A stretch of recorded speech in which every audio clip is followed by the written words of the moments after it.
Okay. All right.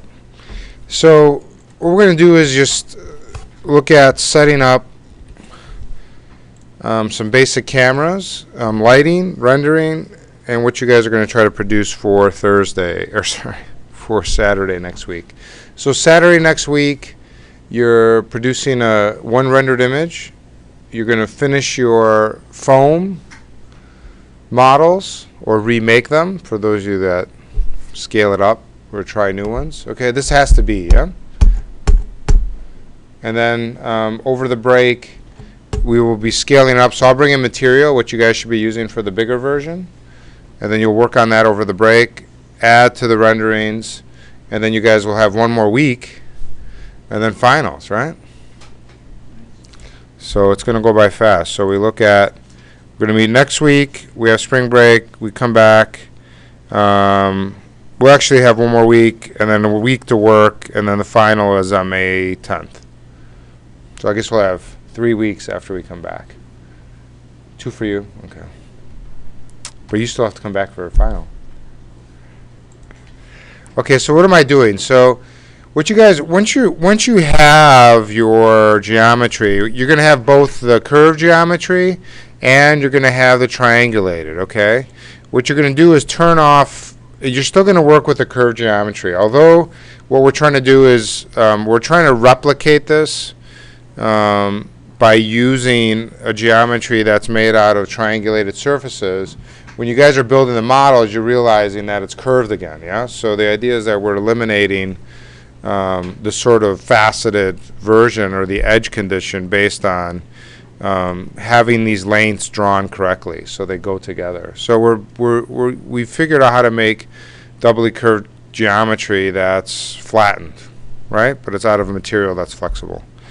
So what I'm done, so once you have that, you have it in space, we have to start thinking about scale, okay? So what you're going to do is go to units, if you haven't done.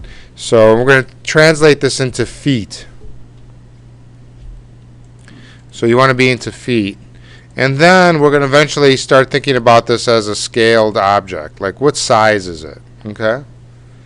Is this thing something we can sit on? Is it something that we, that it's a building, so this is the size of the person? All right. So you have to determine size. Ultimately, because eventually we are going to be putting people for scale, right? What I like to do is actually make a ground plane. So after we have this surface, we have to figure out how this thing hits the ground, right?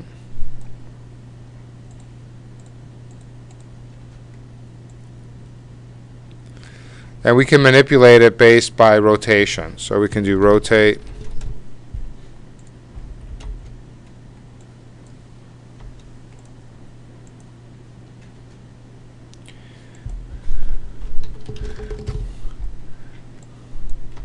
Let's say I'm going to say this thing is hitting the ground like somewhere there, yeah? So this is the 0, 0 position. And then what you guys are going to do is make a very large circle that represents Earth. Now typically if we make this large enough, what's going to happen is when we start setting up a camera, this will start to read like a horizon line, okay, although it'll be slightly curved. The Earth is curved. So we'll have that illusion. After we draw that circle, we can patch this. Patch will turn this into an actual surface. Okay? Let me go ahead and delete that for now. So after we've done that, we have an idea of how big this is. We have an idea of where the ground is. We're then going to go to View, Set Camera, Place Camera, and Target. We're going to set up a view. So we might want to be standing somewhere specifically. And then looking to somewhere. So I click to where I want to stand, then click to where I want to look. This will turn this view into that camera. You can see there's no perspective at this point. We actually have to go to Properties and switch this from parallel to perspective. And then we can sort of scroll in and zoom in on this thing. Now we can also 3D orbit. This is the right, hold down right button. Another thing we can do is then go to like one of these views, set this to a top view. While we're in this view, if I hit F6, it'll turn on the camera. So this is now my camera, so I can sort of maneuver around. So that's F6. The other thing is, while I'm in this view here, the lens length is our focal length, so we can change just like the 30 millimeter. So we get a wider camera, so you see how that widened out? And then we can get in closer.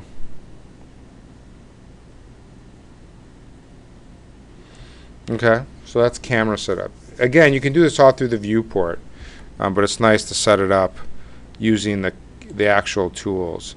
The other thing is we can actually go to View, Set View, Named Views, and save a view and call it like Cam 01. And we just save this. You can see now this is renamed to Cam 01. So that way if we change it or maneuver it, we can always go back to it.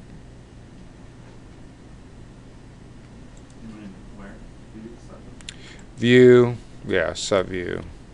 And now I have this Cam 1 down here, so I can always go to it. So if I mess this up, I can always go to View, Set View, Cam 1, and it'll take me back.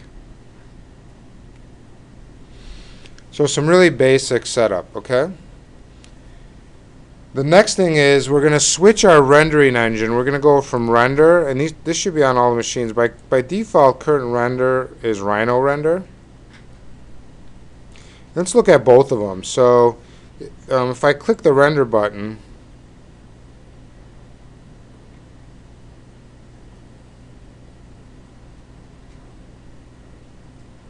it will freak out. I'm not sure what's happening.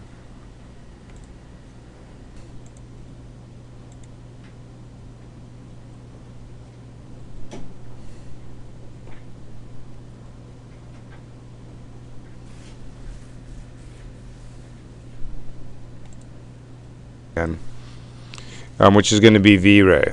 Okay, so what I'm going to do is go to render, current render, and switch it to V-Ray for Rhino. Okay. That's something we can download too. Yeah, you can download it as a, even on here it's a trial version. So we'll figure out how we'll render those. But we're going to go to options then. So this is the V-Ray option. So what happened with V-Ray, just by turning on V-Ray and I hit render again, all of a sudden, I mean, I've made some corrections already. Our piece will look a lot different. So it has a very good sort of render engine and producing sort of ambient light.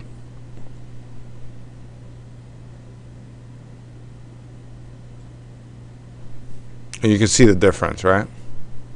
Quality. Well, there's very specific settings that are being set, and let's look at what they are. So the ones that you really need to know about is to make sure that you have under global illumination skylight.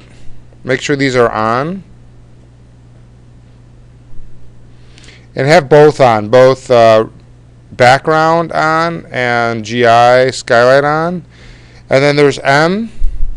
This lets you choose a specific texture. If we click on that, we want to have TEX Sky.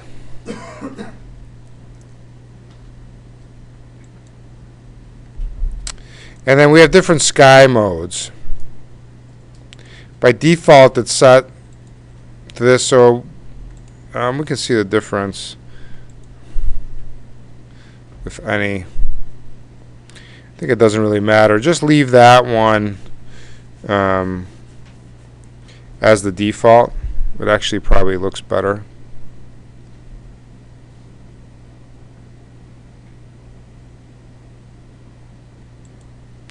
So the default is, when this model selected V-Ray produces textural that will be generated based on the Pythium method. So these are different methods of producing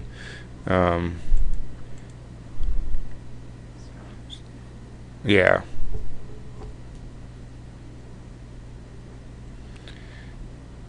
And then you also want to go to the reflection and also put the TX sky. And you need to set these pretty low. If you set these pretty high, like say 1 and 1, you know, will look like nuclear bomb went off.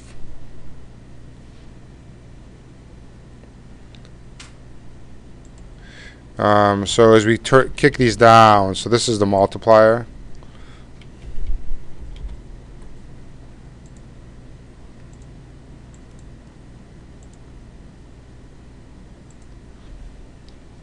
Maybe even 0.2. So it depends on what your screen looks like.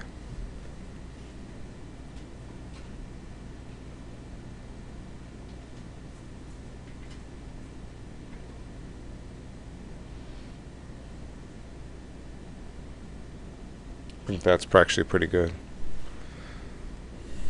And as we, spin around our model,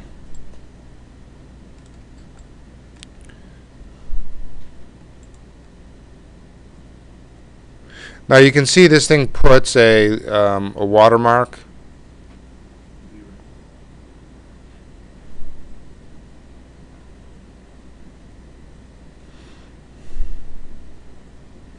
And our resolution is really not that high, but this will be fine.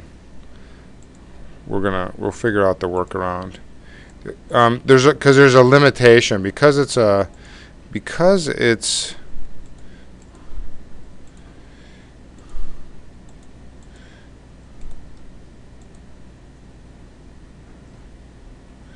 I can't increase the resolution because it's running in demo mode. I can change the proportions, but it's always going to default to a lower res.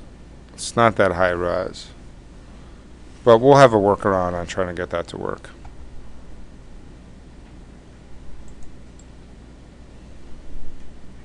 So for next week, you're taking your curve geometry. It's actually a good one. Okay. And you're developing just a quick render of it. Okay. What we're going to do ultimately is start adding sort of materials to these things. If we look at under V-Ray, we have material editor. Right now I've made a material. We can also add color. We'll go over this next time. Just it'll render white. But what we can do is start to add other materials like a bitmap. And I don't have anything specific, but we can maybe just grab something for fun.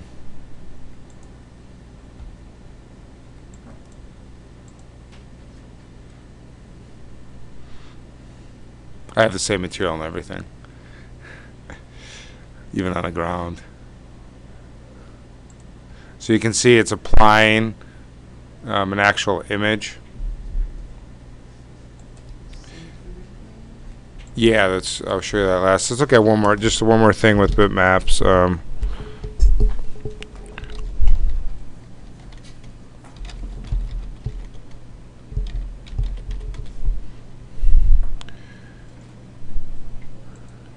I used to love the razzle dazzle camouflage. I don't know if you guys used to use it in World War II as well. It's to confuse boats on which direction or where they're going, so you couldn't tell.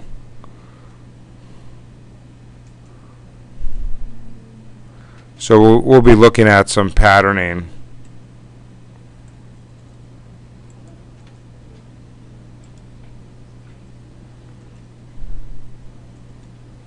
But let me go ahead and grab.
So we can come back here, pick a different texture, and there's a lot of things we can do to this. There's different filters that we can apply, gamma corrections, sizes.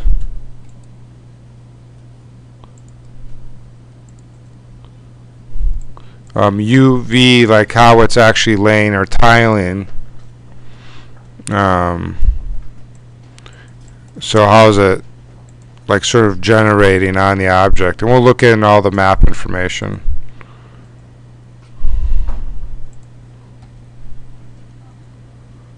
The other thing is we can decrease the intensity.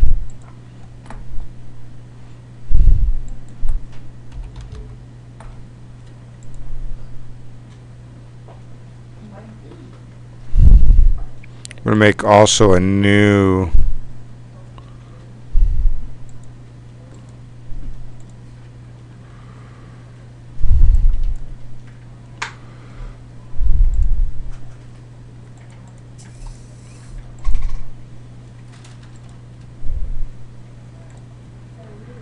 okay, let's rerun to that. So the ground is different.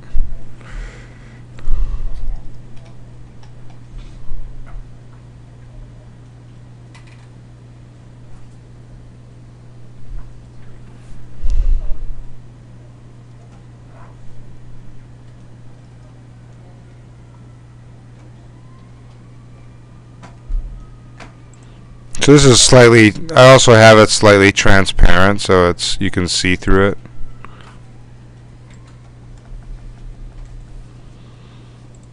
We can increase that to 1.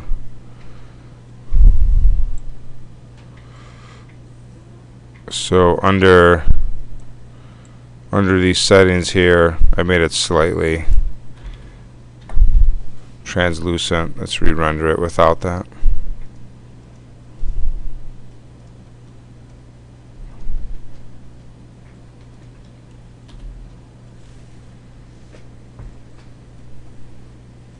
There's my little guy. That's how big this thing is.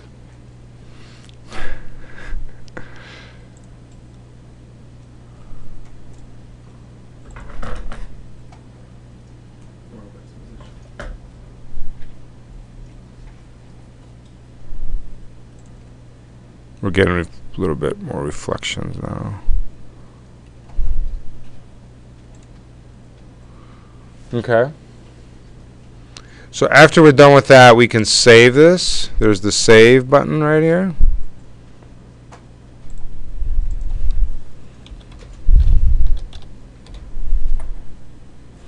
And what we're going to do for the finals, we're going to make these big. Okay. And print them on a plotter.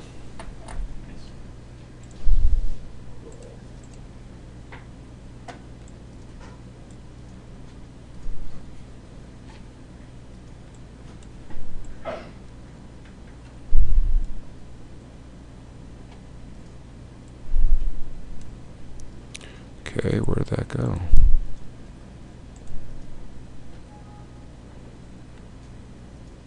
Does V-Ray cost money? Yeah, it is not free there, but what the restriction is the watermark.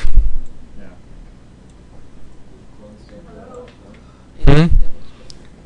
Yeah, we can. Yeah, we're in Photoshop now. It was saved as a JPEG. Yeah, I just saved it as a JPEG.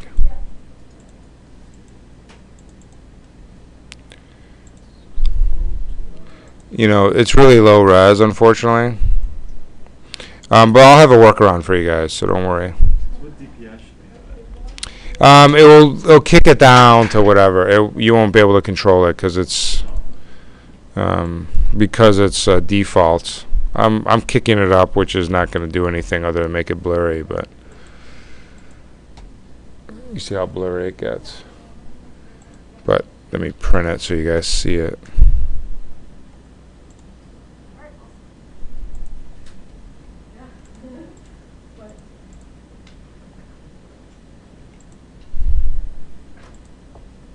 Okay. So come in tomorrow. Come in Saturday with a with your piece, yeah? Ultimately, what we're going to do is looking at taking maybe some of these techniques and applying them as patterns. Like, how do we apply those? Especially for, like, you guys are, more on the manual basis. We can, you guys know the t-shirt, ironing t-shirt stuff that you print on and you can iron it onto your fabric? We're going to try that where we inkjet print, because we have an inkjet printer here that we can probably get working. Inkjet print on that. You cut out your patterns, and then if we have our white felt, we'll iron on our patterns, and then we'll cut it out, and then we'll make our model. We'll get low tech, all right?